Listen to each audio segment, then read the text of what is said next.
Pied Piper is a command line tool that can add tremendous power to your workflow. Pied Piper, or PYP, powers your prompt with the Python methods that you are already familiar with if you've done any basic Python scripting. The best way to describe it is to show you an example of PYP building simple Linux rename commands, letting you inspect them, and finally executing those commands.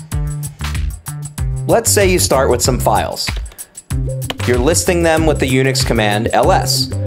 Now, you'd like to rename them to add a JPEG extension and replace the dashes with underscores.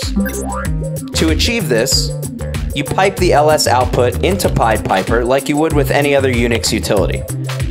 Now that you are in Pied Piper, each line represents an entry that is stored in the variable p. The syntax to see your output is PYP followed by p wrapped in double quotes. P simply represents each line of your output as a Python string object. Right now, it's just printing your input line by line. Now, you take that input and add some characters to it using the Unix command mv.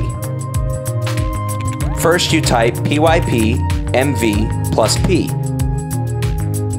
Notice that the mv command string is enclosed in single quotes, while the entire pyp command is still wrapped in double quotes.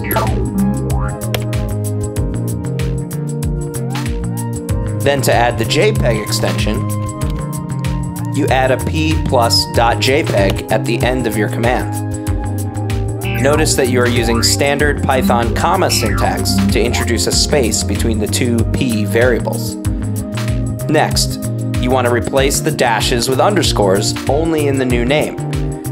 Now, since p is a Python string object, you can use the Python string method p.replace. You can then enter the command and verify that it's correct. And then to execute the commands, just pipe your output to shell.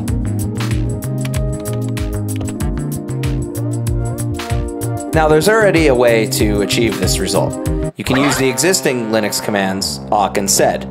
Now, while very powerful, these commands can be difficult to construct and to read. Try doing that last command with awk and sed. Yikes. The same command in modern Python is much clearer. That's what PYP is here to offer, a much cleaner interface and a simpler process. Now let's take a quick look at how PYP can make other common tasks less painful. It's very common to split up a line on a specific character to select particular fields of interest. In PYP, you can do this using the Python split command. Doing this gives you a nice numbered output.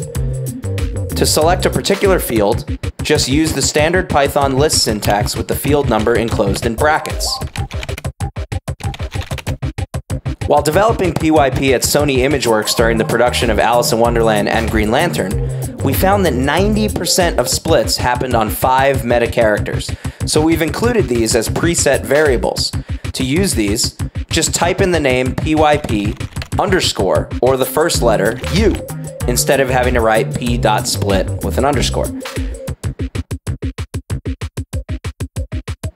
Now, we've been looking at examples that show how PYP can be used line by line, but what if you wanted to work with the entire input as a Python list object? To do that, you use the variable pp instead of p to hold the input as a list object rather than a string object. To sort the list alphabetically, you would just use the Python list method sort. Any standard Python list methods will work with PYP, and we've overloaded a few more, such as pp.unique, which will give you only unique results from your input list.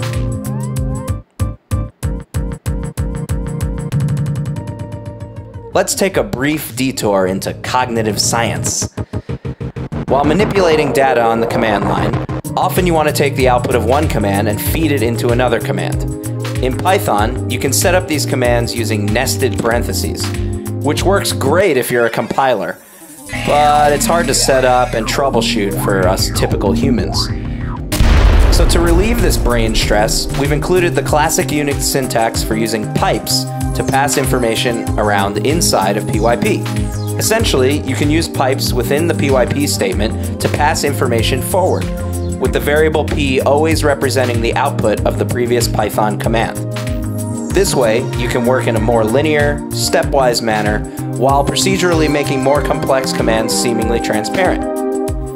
Because of this internal piping system, a couple very useful features emerge.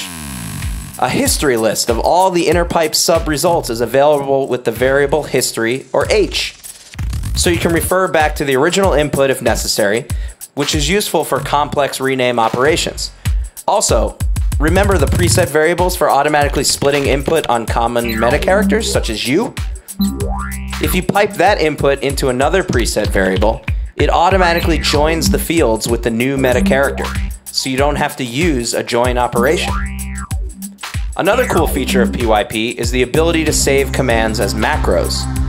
So the next time you spend an hour figuring out how to save yourself time, you can just queue it up with the name you saved for it, and voila! PYP brings it right up.